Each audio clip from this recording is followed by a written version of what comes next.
qu'on voit, c'est une introduction à la cryptographie, les méthodes de chiffrement, tout ce qui existe également en termes d'outils pour nous permettre justement de renforcer toute la partie sécurité au niveau des fichiers, des dossiers, des connexions également.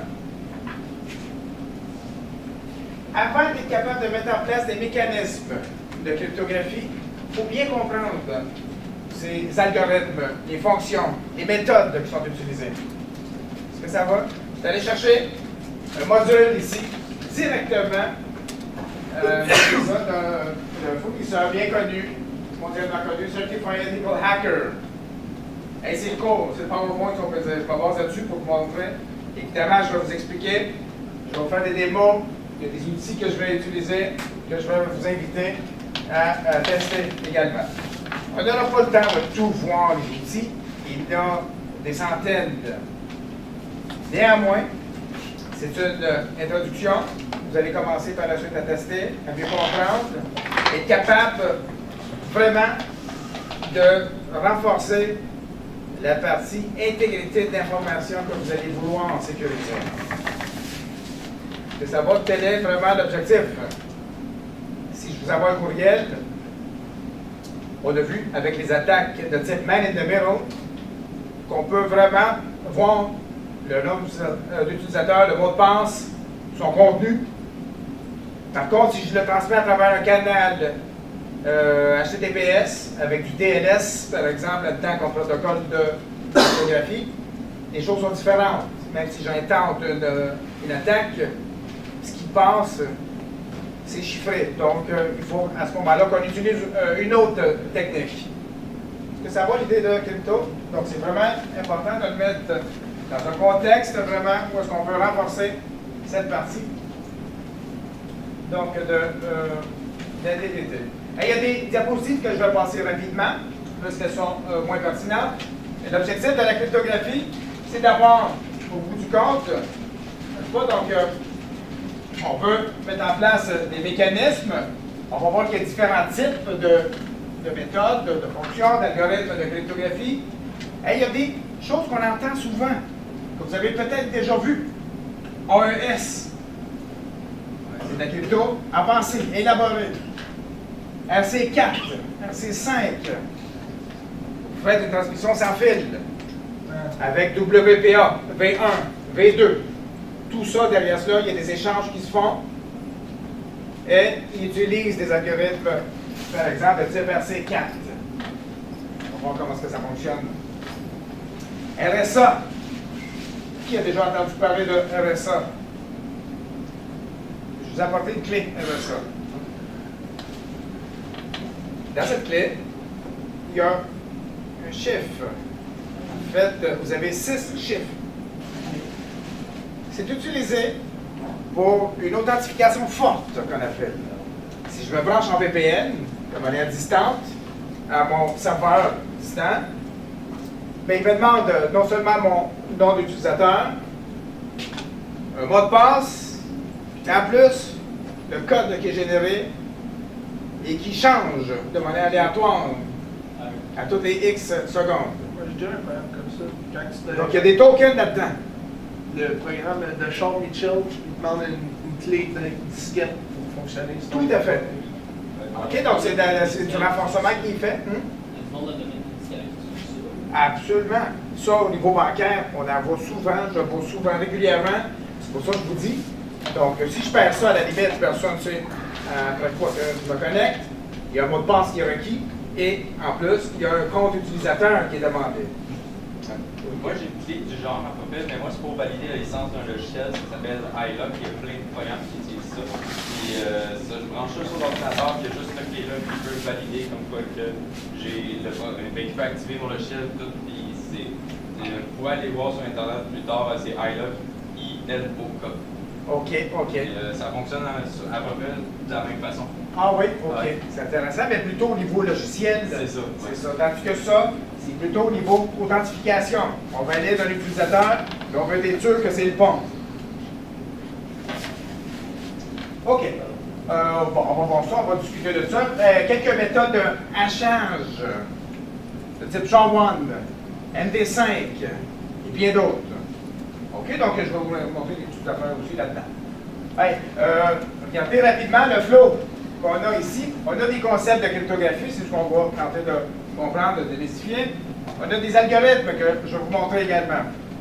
Des algorithmes qui sont forts, d'autres sont utilisés, d'autres un peu plus faibles, mais on part à partir de certains principes, et par la suite d'autres sont élaborés.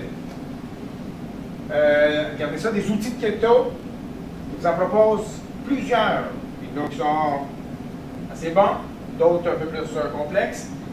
Une infrastructure PKI, on ne touchera pas à ça. C'est plutôt dans une infrastructure. Je mets en place des serveurs avec des certificats, un système de clés publiques, privées. Vous allez comprendre ça, les gars, n'inquiétez-vous pas, on dépense un petit peu de. OK, donc beaucoup de nouveautés là-dedans. Email, si je veux encrypter un disque, des attaques attachées à la cryptographie, et finalement quelques outils de cryptanalyse aussi qu'on peut voir. Cryptographie, des notions qu'on a déjà vues en sécurité, qu'on vise. On veut que ce soit confidentiel, cette info, intègre, on veut valider par authentification et un principe de non-répudiation. Non-répudiation, on veut s'assurer que les échanges se font entre les bonnes personnes, que la source ne peut pas nier m'avoir transmis un message. Pas donc on parle au niveau de non-répudiation. Les types de cryptographie.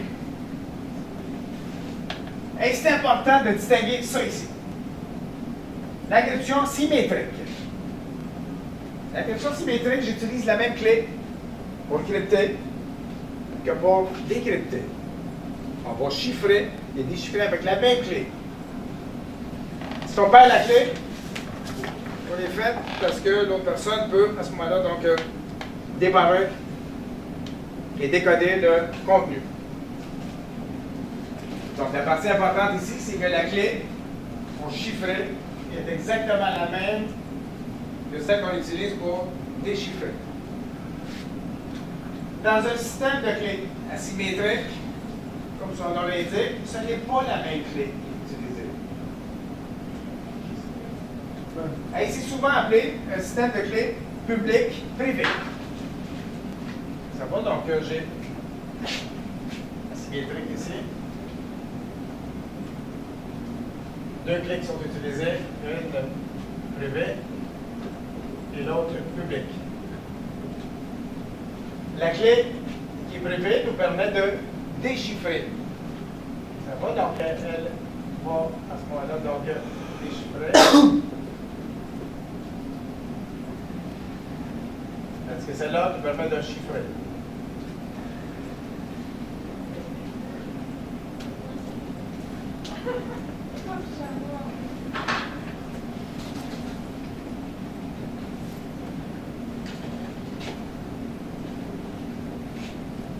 Actuellement, le standard au niveau des clés asymétriques, des méthodes de chiffrement asymétrique qu'on utilise, vous allez voir, le standard sur le marché, la longueur de clé utilisée, c'est du 2048 bits. Il y a quelques années, on était dans du 1024 bits. On disait 1024 bits pour les besoins en cause, c'est suffisant. Maintenant, vous utilisez du 1024 et vous êtes une banque, vous n'êtes pas en sécurité. Est-ce que ça va? Ouais. Vous êtes un organisme qui requiert un minimum de confidentialité et d'intégrité. Ce n'est pas suffisant du 1024. Donc actuellement, au moment où on se parle, le standard, la norme, c'est 2048 bits au niveau de notre système de clés asymétrique. Il y a déjà des tests et du développement qui est fait pour du 4096 bits. Qui va s'en venir éventuellement. Parce que, n'oubliez jamais, c'est une question d'un qui avance, ensuite, l'autre qui avance. C'est tout le temps ça. Hein? On l'a dit, une sécurité à 100%, ça n'existe pas. Un jour ou l'autre, il y a quelqu'un qui va te briser l'algorithme de 2048 bits. Voilà. Néanmoins, ce qu'on s'est dit, c'est pas important de sécuriser à 100%. On sécurise suffisamment pour que ce soit difficile et long pour quelqu'un qui puisse décrypter ou avoir accès à une information donnée. C'est ce qu'on souhaite également. Fonction de hachage. Hash function, souvent, c'est complémentaire à ce qu'on va avoir. Donc, je vais quitter, puis j'applique une fonction de hachage en même temps. La fonction de hachage a pour but de générer ce qu'on appelle des blocs. C'est pas ça de manière avec des blocs qui sont fixes. Puis il va appliquer ce qu'on appelle, il va générer ce qu'on appelle un condensé. Il applique des méthodes, hachage, pas pour encoder un message donné, mais surtout, il est défini par bloc, par la suite, et est capable de valider à travers des systèmes, justement, avec la clé publique et privée. Donc, la méthode d'hachage est complémentaire à ce qu'on aura ici au niveau des méthodes cryptographiques. Government Access to Keys, ça c'est des accès que le gouvernement souvent met en place pour sécuriser de manière ultime. OK, c'est une information. OK, on va aller voir maintenant les algorithmes. Quelques algorithmes importants de base. J'appelle ça Classical Modern Cipher. Donc, les chiffrements ici modernes qu'on utilise sont basés à partir d'un système ici, asymétrique, où est-ce qu'on utilise les privés et publics. Et l'idée est la suivante. Il faut comprendre ce principe parce qu'après ça, vous allez être capable de l'appliquer avec les outils et tout cela. Le principe est le suivant. Je veux vous transmettre un message de manière sécure. OK. Je pourrais, par exemple, prendre une feuille, j'écris un message qui vous est destiné. Est-ce que ça va? Je le mets dans une boîte. Cette boîte, je lui mets un cadenas auquel j'ai une clé. Bon. Cette boîte, si je la transmets comme ça, admettons, je vais l'envoyer, admettons, par la poste, je vous l'envoie par la poste, on considérera que cet environnement n'est pas sécuritaire. Hein? Le facteur va le porter dans la boîte aux lettres. La boîte aux lettres, quelqu'un pourrait aller chercher cette boîte-là. Mais n'oubliez pas, cette boîte, il y a un cadenas. Si je veux que vous soyez le seul destinataire à pouvoir l'ouvrir, au préalable, on pourrait se rencontrer dans un lieu sûr, face à face. Je vous donne la clé. Moi, je pars à la maison, j'écris un message, je la mets dans la boîte, je ferme le cadenas et je l'envoie par la poste. À la limite, si quelqu'un trouve s'accapare de la boîte, il n'y a pas la clé pour pouvoir débarrer le cadenas et voir le message. Vous, par contre, vous allez recevoir cette boîte. Et vous avez déjà la clé parce qu'on s'est déjà rencontré dans un lieu sûr. Vous allez pouvoir débarrer le cadenas et lire le contenu. Le système de clés publiques et privées, dont on parle ici, c'est un petit peu ça.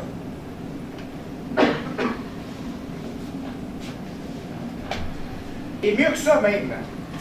Regardez ça parce que là, je vais pousser l'exemple à ce qu'on va vraiment utiliser en cryptographie. Vous et moi, on se rencontre en classe ici. Tous les deux, on s'échange nos clés pour pouvoir débarrer le cadenas. Est-ce que ça va? Tous les deux, on s'échange nos clés.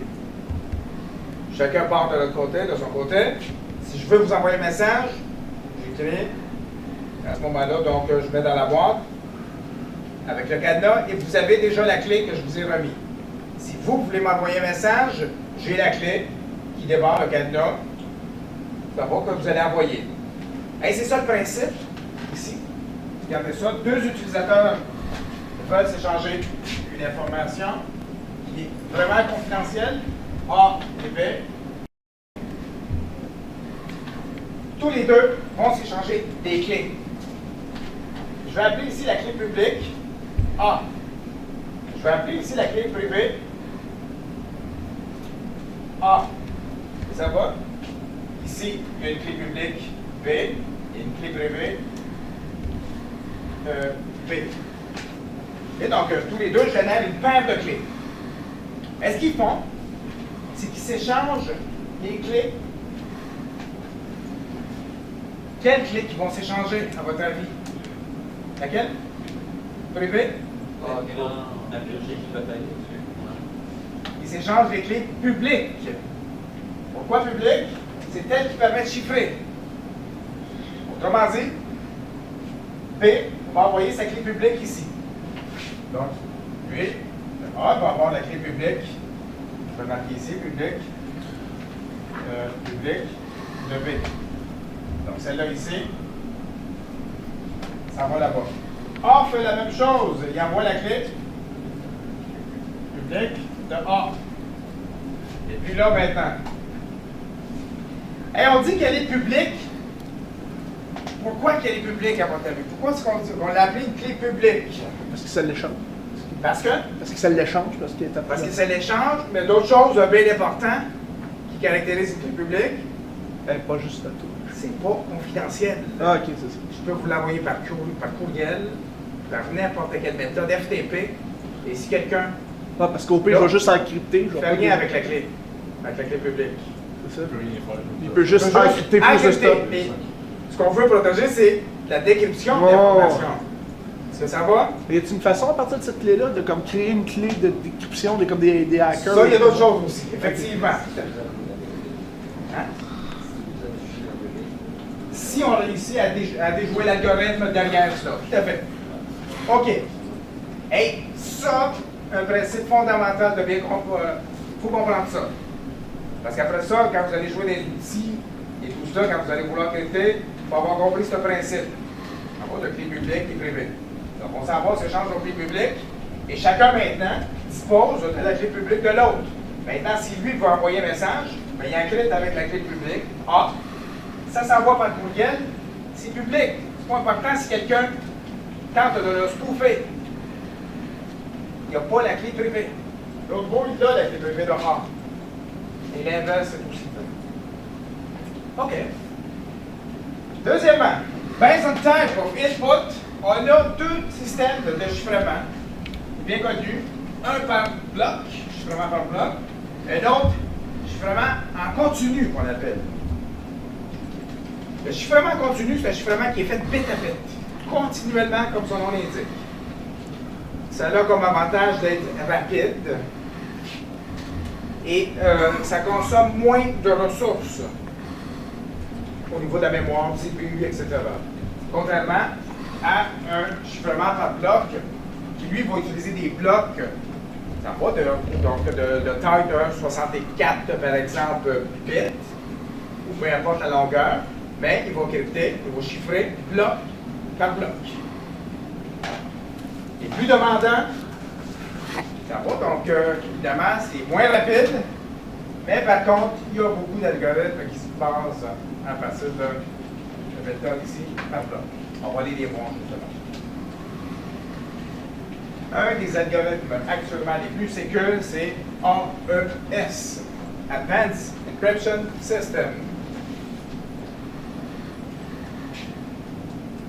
AES est devenu le standard depuis le début des années 2000. Bien avant cette époque, il y avait d'autres méthodes de chiffrement qui existaient, d'autres algorithmes. Souvenez-vous, par exemple, ou peut-être vous l'avez déjà vu, le DES, Triple DES. Donc, c'était des. Le DES, c'est un algorithme à 56 bits, comme longueur de clé. Et le Triple DES, il fait 3 itérations de 56 bits. Donc, il génère une clé de 168 bits.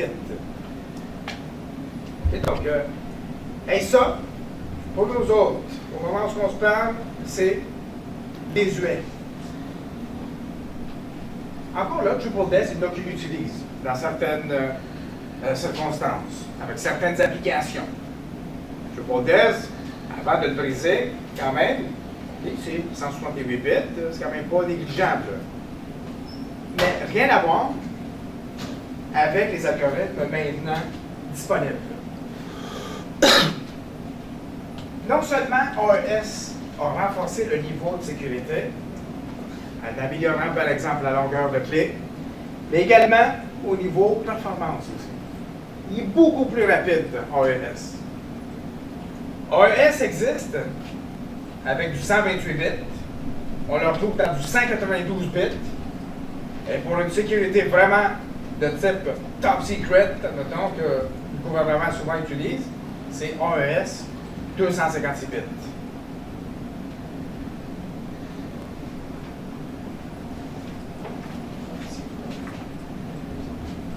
ATES, un ancien algorithme développé fin des années 70 et qui, à l'époque, était évidemment donc était le standard. Après ça, il y a eu d'autres algorithmes qui se sont développés.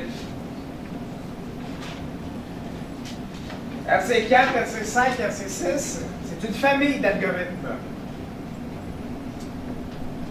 Qui a connu le web? Web dans du sans-fil. Vous souvenez du web? 64 bits, 128 bits. Web était basé strictement que sur du RC4. Bon, la façon que Web établissait sa session faisait en sorte qu'il y avait beaucoup de faiblesses parce qu'il n'y avait pas ce échange qui était statique. Évidemment, il est devenu vulnérable pour les attaques en Wi-Fi. C'est pour ça que WPA a changé un peu cette façon de faire. Donc, il régénère à ce moment-là, pour des périodes données. Il tente de renégocier la session avec des clés différentes en plus.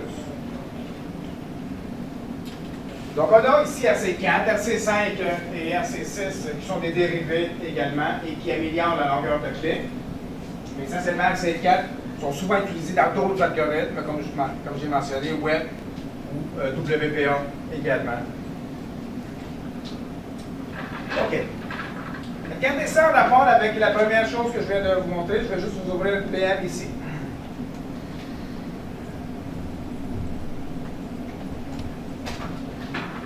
Est-ce que j'ai fait dans ma VM? Je vais essayer d'installer un outil.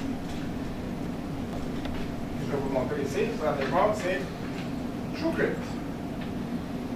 Et qui parle un peu de ces algorithmes dont on vient parler, dont on vient justement de discuter. Qui connaît l'application de TrueCrypt? OK. Puis de d'autres, je l'ai ici téléchargé plusieurs. Donc, TrueCrypt, RxCrypt, PowerCrypt, vous avez PGP. OK, il y a plusieurs applications de cryptographie. Hey, TrueCrypt, regardez ça, comment est-ce que ça fonctionne? Par exemple, il y a plusieurs façons de l'utiliser.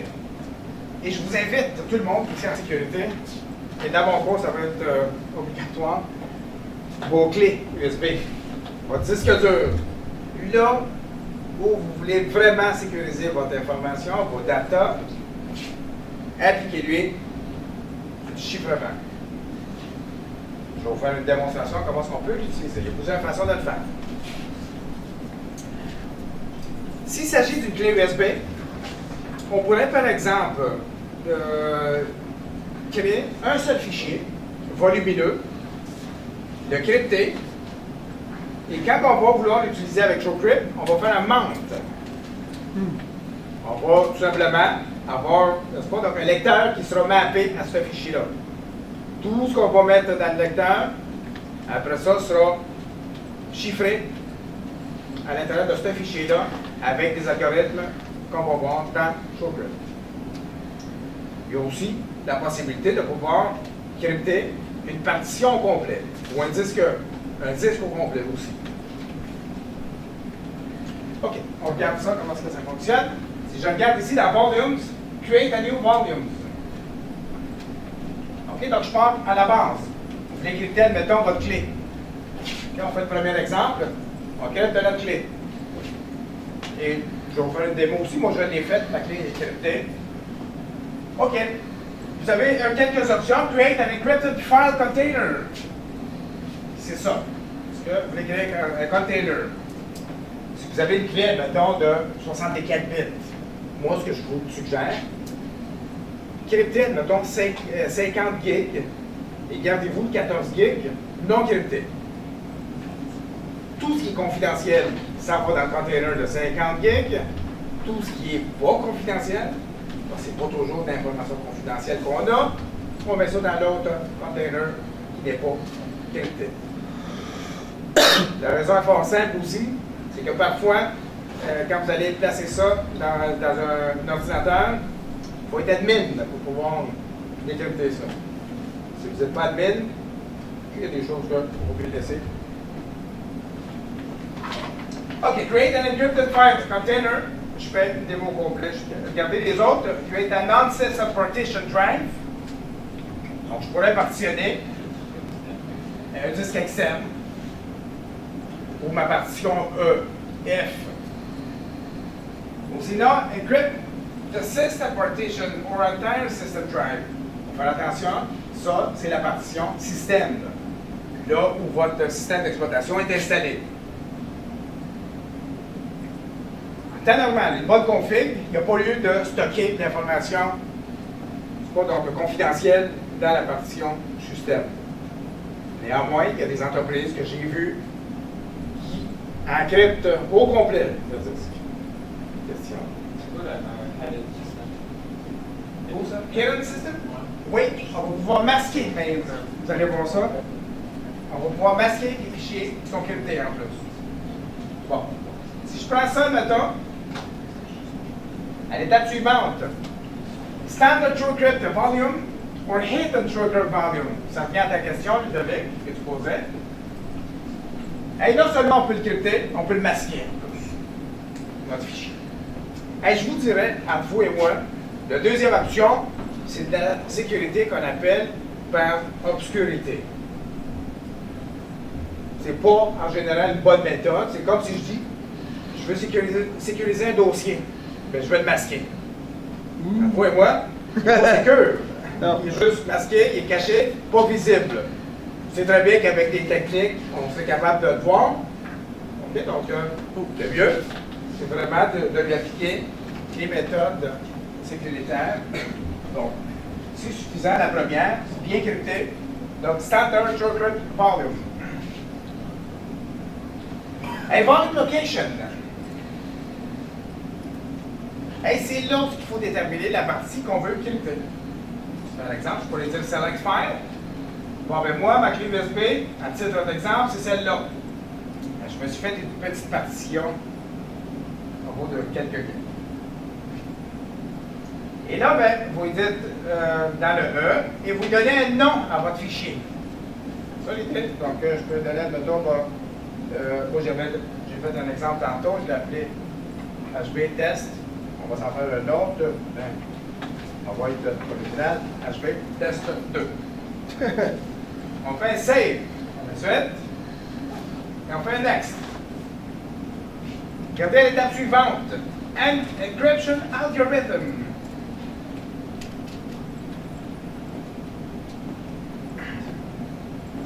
Les algorithmes de crypto qui sont disponibles et qu'on pourrait utiliser pour crypter notre bloc, notre fichier.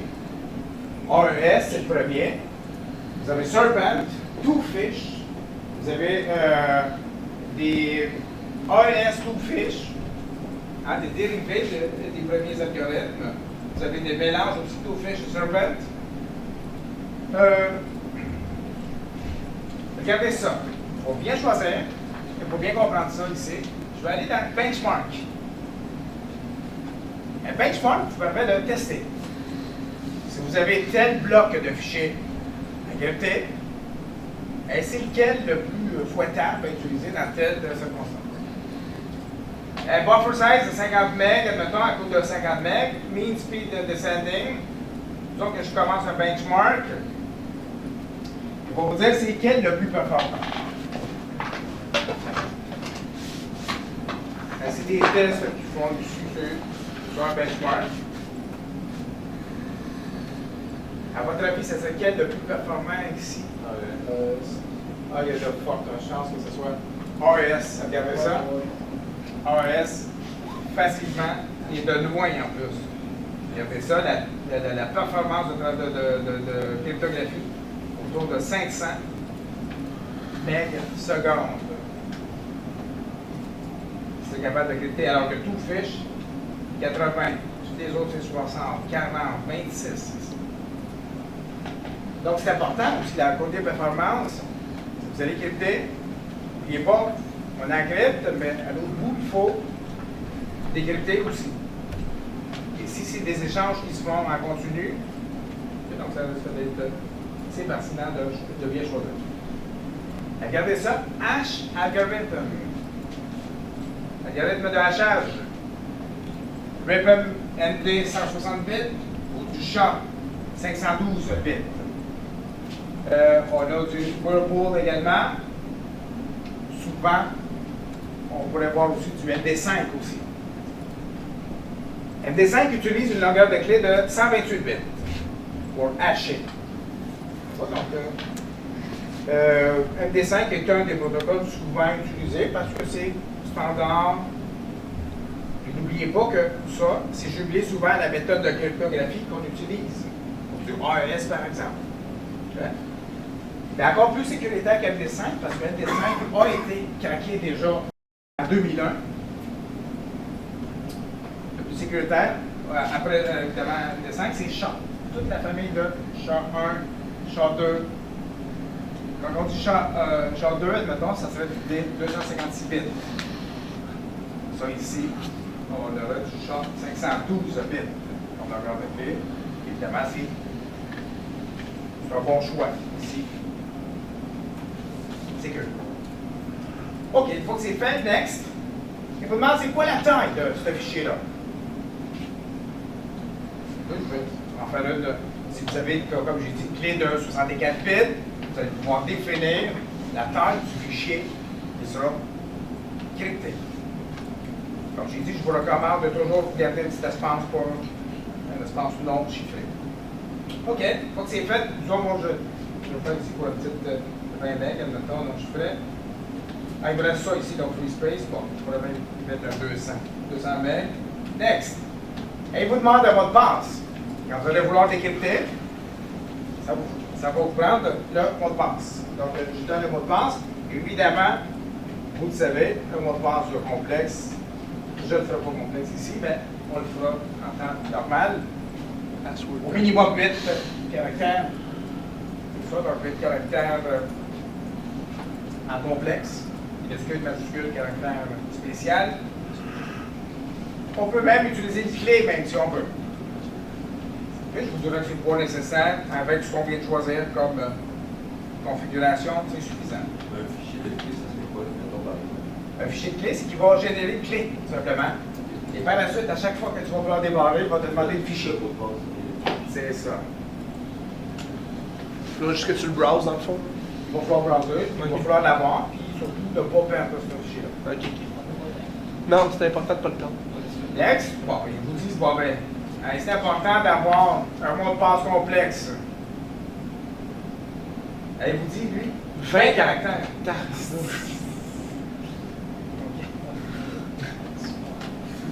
Regardez ça, donc il est en train de vous demander ici, voulez-vous formater en FAT, une TFS? Donc, nous avons une TFS, on va le prendre. Default, le cluster. Tout est bas, on va dire format. Voilà.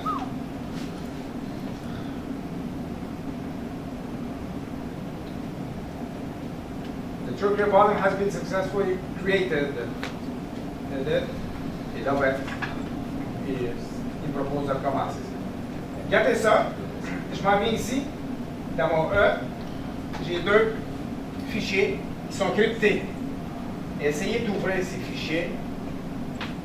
Bonne chance. OK, donc c'est des fichiers vraiment cryptés, de haut niveau. La seule façon de décrypter, c'est avec TrueCrypt. J'ouvre TrueCrypt.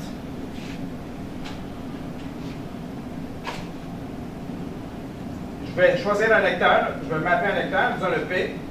Je vais sélectionner un fichier ici, Select File. Je m'en vais dans ma clé, mettons, ma clé USB, puis je lui dis, voilà le fichier que je veux décrypter. Je fais un mount. Je me demande un mot de passe. Je tape le mot de passe, et il va me créer un lecteur tout de suite, donc, avec son contenu.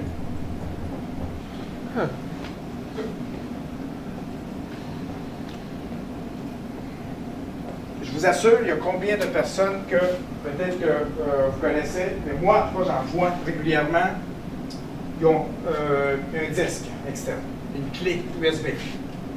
S'il fallait que ces gens perdent la clé ou le disque externe, ils pourraient être dans le trou. Est-ce que le fait qu'elle soit cryptée n'est pas formatable? Tu peux le formater pareil? Tu peux le formater, oui, on peut le formater, mais tu ne peux pas accéder. Non, Ça ne remplace pas le backup qu'on doit faire. Très bien. Tu encryptes Ça ton remplace pas le backup backup qu'on doit faire. Backup, il faut qu'il soit fait. J'ai juste un fichier à backuper, à sauvegarder. Mais tu encryptes ton backup aussi. Sinon, J'encrypte seulement mon fichier crypté. Je fais Ok. juste backuper. On sauvegarde seulement ce fichier-là. Question. Il serait une façon facile genre de voir le monter à partir de ce qu'on peut à chaque fois. Regardez ça, je fais une autre démo avec d'autres outils. De toute façon, ça va répondre avec. Plutôt que ici de faire un membre avec TrueCrypt.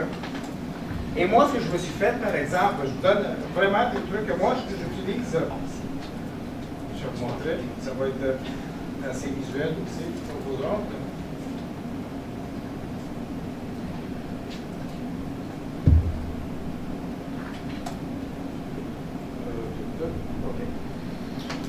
Regardez ça, ça c'est ma clé USB. C'est un fichier que j'ai ici, qui est là, qui est crypté. J'ai des petits dossiers, admettons, pop, public. Ce fichier-là, la taille, c'est, je pense, c'est 100 gigs. 100 gigs. clé USB. Donc c'est crypté, ça, là. OK, donc, dans ce fichier, maintenant, évidemment, donc, si je reviens à ma démo que je voulais faire, et pour répondre à la question que vous posez, je pourrais utiliser d'autres outils aussi. Je vous donne un exemple. Je veux crypter ça ici. J'ai par exemple RxScript. Question. Oui, en fait, tout ça. Est-ce que, même pendant qu'il est encrypté, on peut rajouter des fichiers dans la partition qui est encryptée? Disons que j'ai une partition de 100 gigs sur ma clé qui est encryptée. Je veux ajouter quelque chose qui rentre dans cette partition encryptée. Juste cliquer, puis on... Juste cliquer. Oui, c'est bon, ça. Regarde. Ça ici, admettons, ça c'est ma partition P, là. Elle est cryptée, celle-là, en principe. Hein. Quand je vais fermer TrueCrypt, ça rentre dans le fichier au complet. Et si je veux crypter d'autres choses, je peux très bien, mettons, m'en venir, peu importe, en temps, aller là, mettons, puis glisser ça là-dedans, mettons, dans mon P. C'est vraiment une partition, puis tout ce qui s'en va là-dedans sera crypté. OK. J'allais dire aussi que, bon, TrueCrypt, c'est une application, c'est un outil vraiment fantastique. C'est gratuit. On peut utiliser également, regardez ça, d'autres outils comme RxScript. RxScript, j'ai pas besoin de faire un membre de ça. J'utilise, admettons, quand je l'installe, je dis Encrypt, il me demande un mot de passe.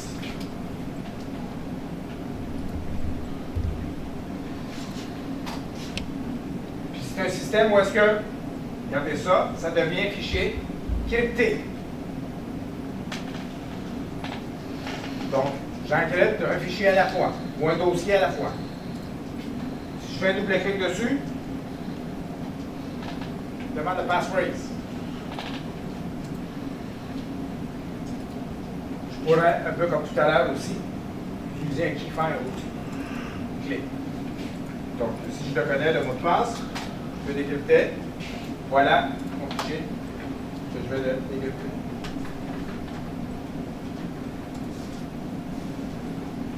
Je pourrais aussi, avec un script,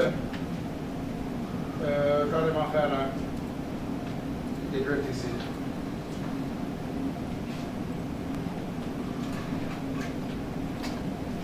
Voilà. OK, donc je l'ai décrypté, puis il m'a retourné ici mon fichier.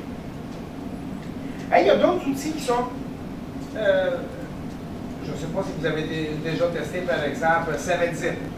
Ben oui. Dans 7-Zip, regardez ça, ce qui est le fun, c'est quand vous dites Add to Archive. Bon, décidez du format. Regardez ici, Encryption. Encryption, je donne un mot de passe, admettons. Et Encryption Method. Bon, on a seulement du AES 256. C'est la meilleure méthode de crypto qui est utilisée par 7-Zip. C'est fantastique, c'est bien. Il n'y a pas d'autre choix, mais c'est un bon choix, c'est une bonne option qui nous est proposée pour crypter. Donc déjà avec WhatsApp, c'est gratuit. Je pourrais crypter mon fichier. Si je fais OK,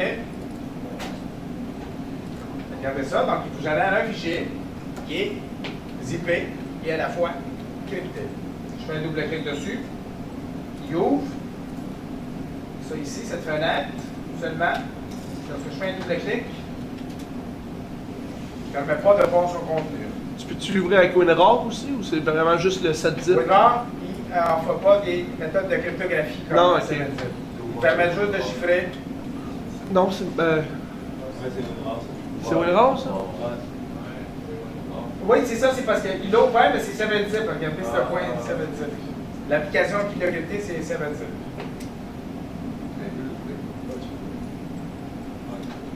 C'est vrai, ça, par exemple.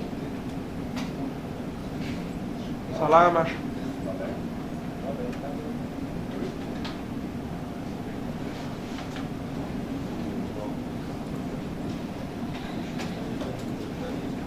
OK. On revient à ce qu'on disait tantôt. Donc, à notre. Ça va, donc, ici, notre. RSA, j'en ai parlé un peu tantôt. Donc, c'est souvent des méthodes qui sont utilisées avec des jetons. À l'entreprise, c'est souvent utilisé. Je vous donne ça ici. Et ça vient, c'est complémentaire à votre username, password. Donc, c'est un token que vous avez. Le token est challengé par la suite, est validé. Et si ça donne, ben, c'est ça qui s'établit.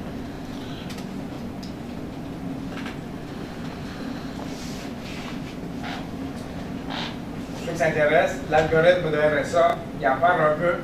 OK, il y a des fonctions modulo là-dedans, exponentielles. Puis il y a toute une suite de systèmes de clés publiques et privées. Si ça intéresse, moi, dans mon cours de sécurité, j'en parle. On revise en détail un des algorithmes, celui de Diffie-Hellman. On le regarde en détail, les calculs qui sont faits. C'est pas si complexe que ça, et c'est bien fait.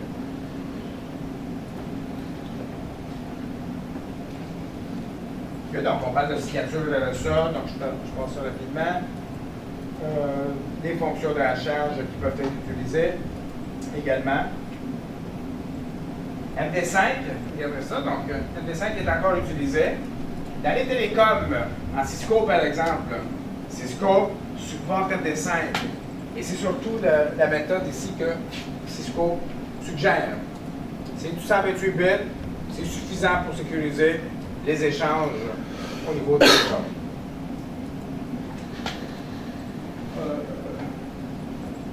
Autre chose aussi, vous allez avoir parfois des sites online. Vous pouvez aller faire des tests aussi. Il y a des online decrypt string. On peut voir qu'est-ce que ça donne. Admettons, algorithme ici.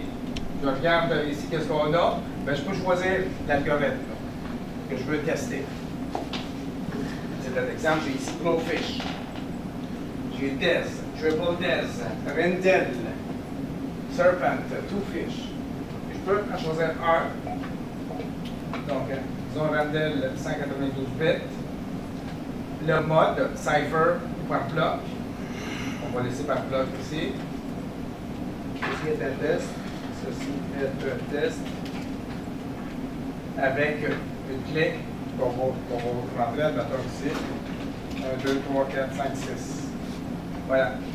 Et je teste l'encryption. Voici le code qui est généré. Ce code, je pourrais vous l'envoyer. Courriel, décodé. On obtiendra ici le message qui est là. Donc l'algorithme, en fait, c'est une fonction mathématique qu'on pourrait voir, extrêmement complexe, avec des variables pseudo-aléatoires, la rendant tellement complexe que ça rend difficile le calcul par la fonction inverse, autrement dit. Parce que toute une suite de paramètres qui ne sont pas seulement définis à travers les calculs, mais il y a des, comme j'ai dit, des variables pseudo-aléatoires aussi, qui sont changeantes. Donc, on a des choses comme ça ici. Ça. Au niveau de RSA, Je vous parlais donc de la ça que je développe des jetons. C'est un petit peu cette clé ici que je vous ai montré avec une suite de chiffres qui est souvent jumelée à ce moment-là avec votre mot de passe et le nom de l'utilisateur.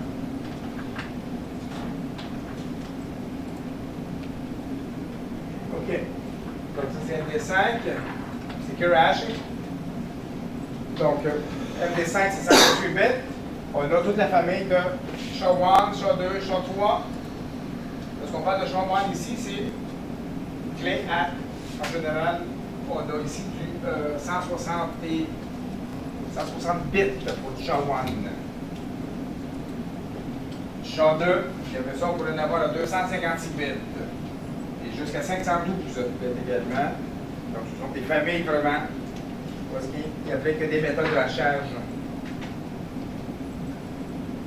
SSH. Vous avez déjà entendu parler d'SSH? C'est quoi? C'est un canal secure. Quel port qui utilise SSH?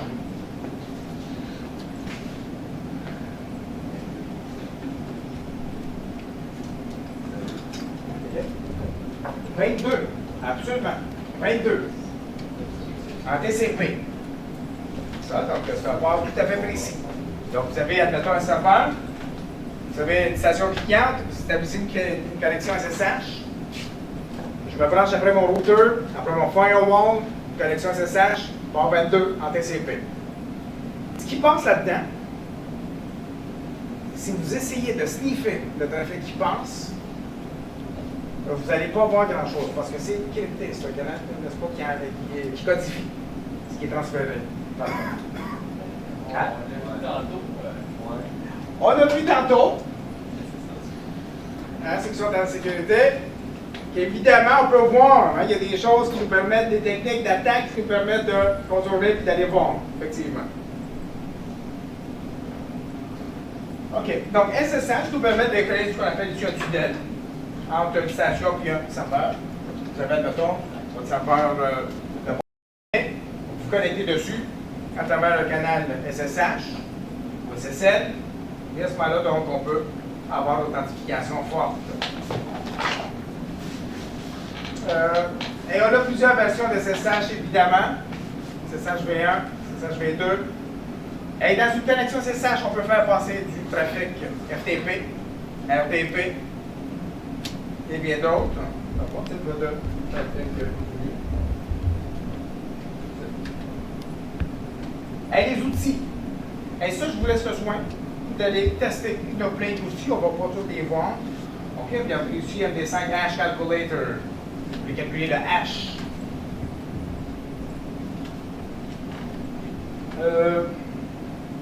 Ça pourrait être l'objet d'une prochaine séance. Le hash qui est généré.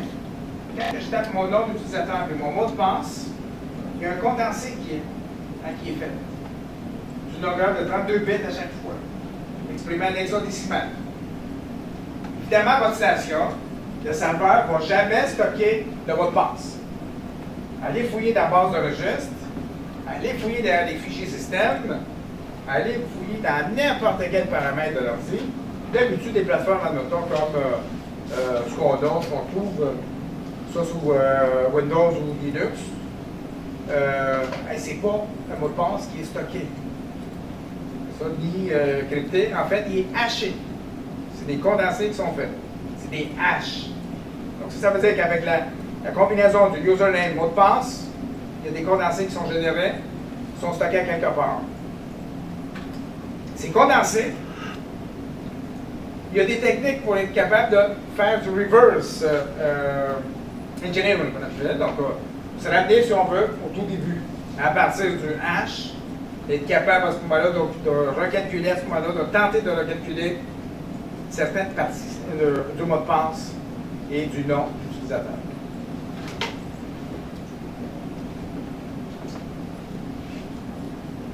Hash My Files, super bien, vous allez voir ces outils super intéressants. Advanced Encryption Package, un paquet de packages, ici, en fait, un ensemble de packages disponibles pour la partie crypto. Ça sera testé à valider. Regardez ça, je vous en présente plusieurs ici. Encrypt, c'est Crypt, Encrypt, CryptoForge. OK, quoi d'autre ici? Public Key. Et ça, une infrastructure PKI avec un peu plus d'expérience, on pourra voir un peu ce que c'est. D'habitude, on met en place des serveurs de certificats capables d'émettre des certificats tout simplement aux utilisateurs. C'est un peu plus complexe d'habitude, une infrastructure de type PKI. OK. Digital Signature. Et la signature.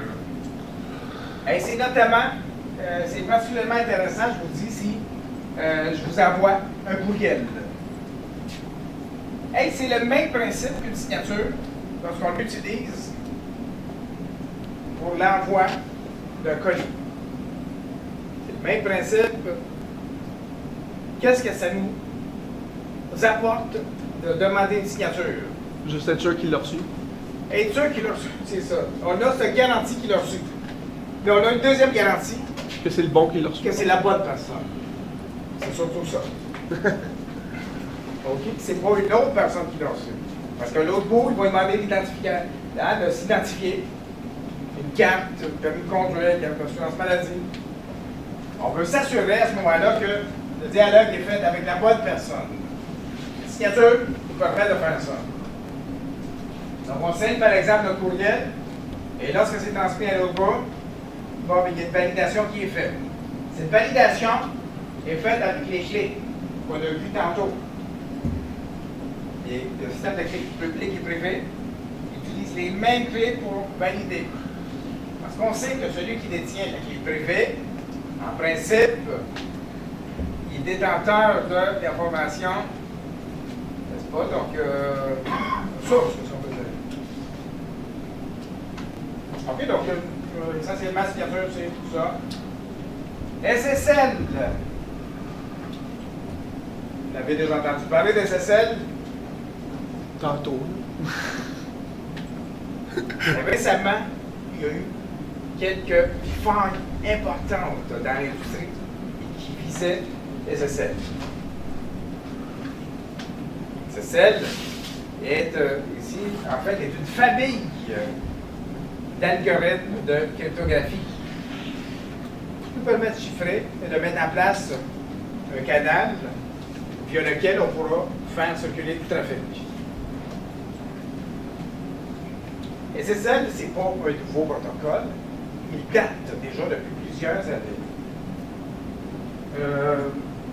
Si je vais voir, juste pour voir la famille d'SSL, vous avez eu SSL V1, V2, V3. Après ça, suite à cela, on a du TLS. On a eu du TLS par la suite. Je vais juste essayer d'aller voir.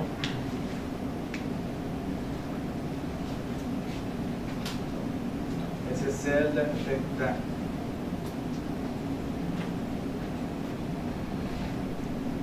C'est bon, vous parlez ici de la famille de SSL. Voilà. SSL, protocole SSL. Donc, regardez ça, ça a été à l'origine développé par Netscape. Ils disent en quelle année, il n'y a pas trop. On a eu TLS V1 en 99, TLS V1.1, TLS V1.2. Et bien entendu, lorsqu'on passe maintenant, c'est des versions. SSL V2, V3, et après ça TLS V1 et TLS V2, et ainsi de suite. La dernière faille vraiment importante, c'est Heartbleed, en 2014, hein, et qui visait vraiment des faiblesses au niveau de OpenSSL. Ça a vraiment créé du dommage. Et donc, cette faille de sécurité. Donc, est-ce que certains d'entre vous ont entendu parler de cette faille ici, Heartbleed? Oui. T'en avais pas parlé en classe en moment donné? Je pense que t'en avais parlé durant. J'en avais parlé, hein, Ouais. OK. C'est dans tous les journaux, c'est dans toute la couverture. C'était aussi, c'est ça, exactement. Je peux vous dire que les entreprises aussi étaient vraiment inquiètes. Et donc, SSL, TLS, la suite, Il a renforcé à ce moment-là donc les sessions qui sont faites et qui sont utilisées. Regardez ça, il utilise RSA avec les longueurs de clé de 1024 et 2048 bits également. Donc RSA utilise longueur de clé. Et tantôt, on a parlé de disk encryption, encrypter donc un disque au complet, une partition. OK, donc c'est important, ça serait bien. TrueCrypt, c'est la démo que je vous ai faite avec cet outil. À mon avis, c'est un des très bons outils. Fantastique. J'ai été surpris. Il y a à peu près 6 mois, ou 8 mois à peu près. TrueCrypt est connu mondialement. Non seulement les gens l'utilisent à des fins personnelles, mais même il y a eu des développements aussi qui sont faits à partir de TrueCrypt, parce que c'est ouvert, sans licence, au niveau commercial, on peut l'utiliser. Et bizarrement, l'année dernière, quand j'arrive dans le site de TrueCrypt, ils disent TrueCrypt a fermé son développement. Il n'est plus disponible. Qui a vu ça? Oui. Oui. Puis, comme on dit, tu disais BitLocker, je pense. Ah, je l'avais parlé. En fait, c'est une nouvelle version. Hein? C'est le... VeraCrypt, exactement ça, le successeur de TrueCrypt, exact. Et TrueCrypt, c'est ça. Pour une raison que, encore une fois, on ignore, c'est ça. Donc, on ne sait pas pourquoi est-ce que TrueCrypt a fermé vraiment son développement, son équipe de développement. Et pourtant, personne n'a testé aucune faille jusqu'à présent. Jusqu'à présent. Vraiment, des failles importantes sur TrueCrypt de personne. Et il y a eu maintenant, évidemment, donc, des nouvelles applications qui ont fait suite. Avec la même équipe, mais qui ont poursuivi avec l'application s'appelle maintenant VeraCrypt, okay, qui est la suite de TrueCrypt.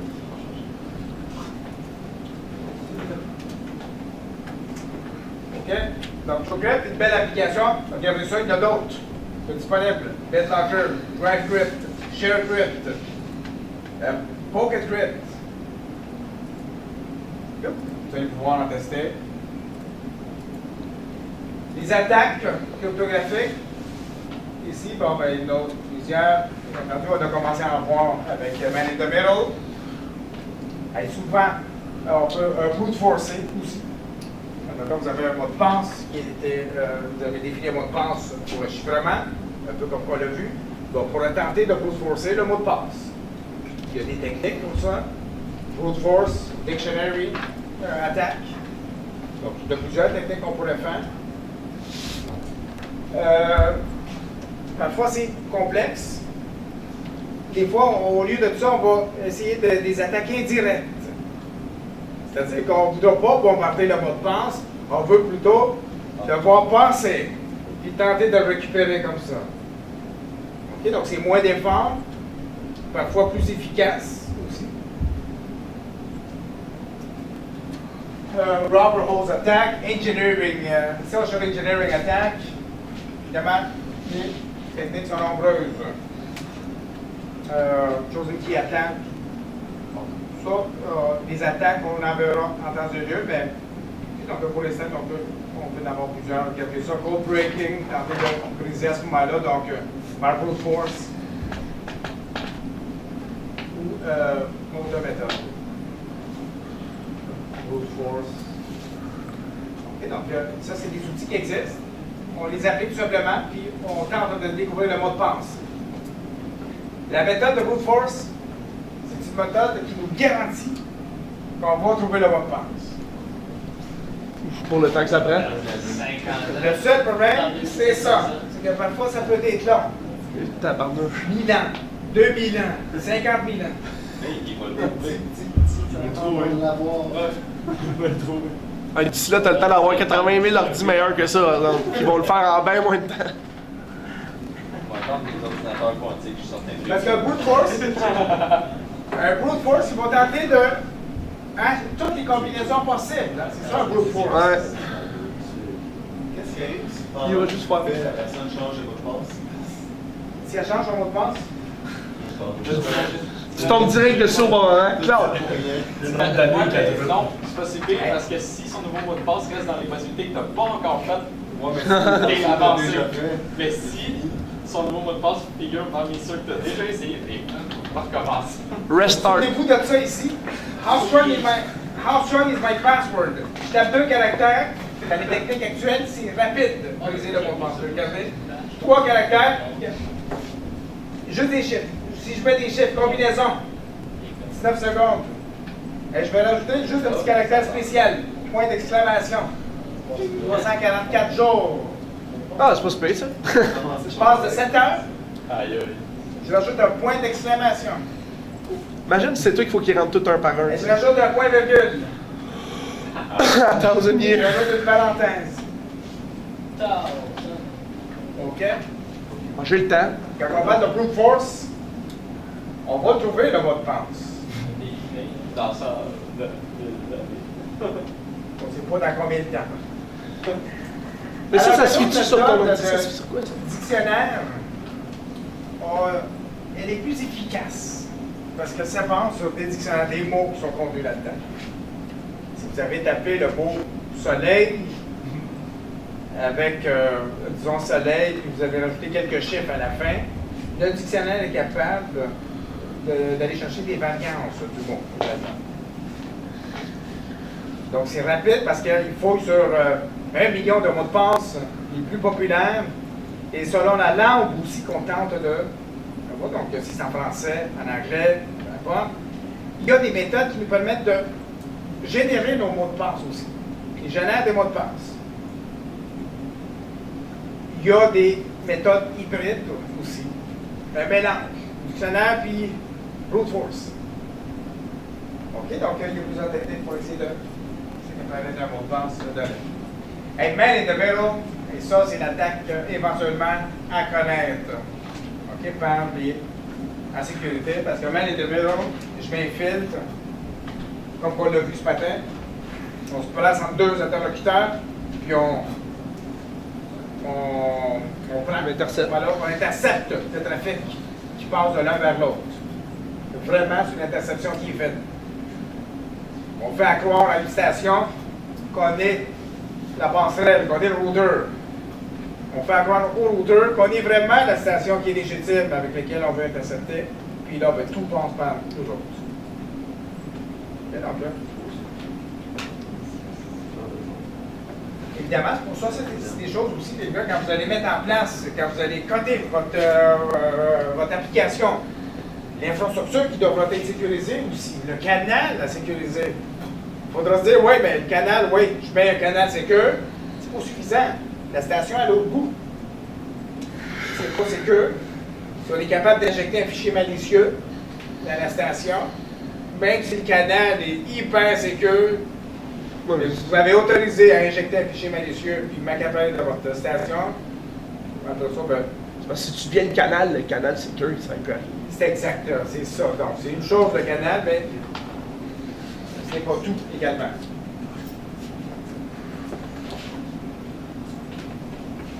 Voilà. D'autres outils de cryptanalyse ici, CryptoTools, que vous allez pouvoir tester également. Je vous laisse le soin. Regardez ici, vous avez une suite d'applications, toutes aussi intéressantes l'une que l'autre. OK, il y en a d'autres, MD5 Decryption Tools. Voilà.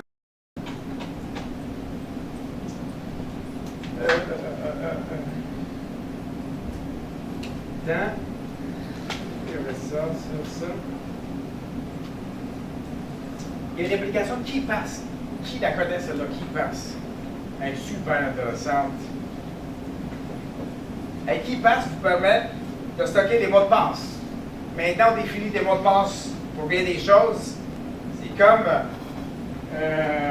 le coffre qui va contenir tous les mots de passe admin. Je connais des entreprises qui utilisent KeePass.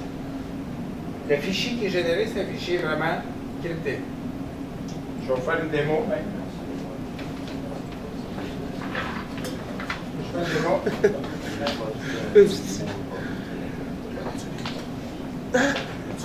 Monsieur, s'il y a une backdoor ou un kit sur l'ordi, ça ne peut pas être dangereux. Parce que S'il y a backdoor, Ouais, c'est un backdoor, keylogger, n'importe quoi qui arrive à avoir le mot de passe de ça. n'importe quelle intrusion peut être un danger pour. Ouais. Absolument, tout à fait. Il accède tous tes mots de Et passe. si on a un keylogger, ben, il détecte les touches qu'on tape pour décrypter, par exemple, ça aussi. OK. Donc, j'ai par exemple ici, si je fais un double-clic, pas celle-là. Si je fais un double-clic sur mon fichier, voici la fenêtre qui apparaît. Il me dit Enter Master Key. Donc, je rentre, admettons, ma clé.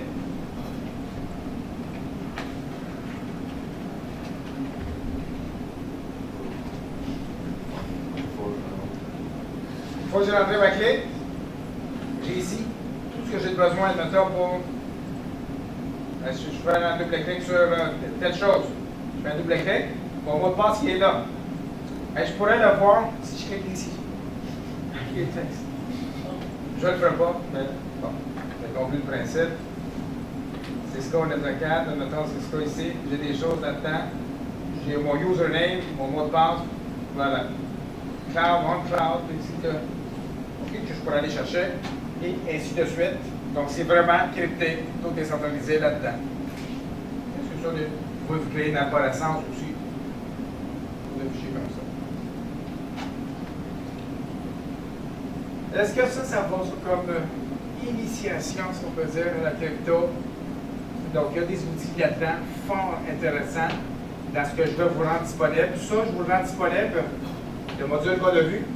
Et un autre document que j'ai cru bon vous donner, c'est un laboratoire du même organisme. Et c'est vraiment un lab intéressant parce que c'est étape par étape pour vous dire installe telle application. Puis suivez les étapes. Puis ça fait partie de l'apprentissage de cryptographie. Est-ce que ça va? Hey, c'est tout pour la séance d'aujourd'hui.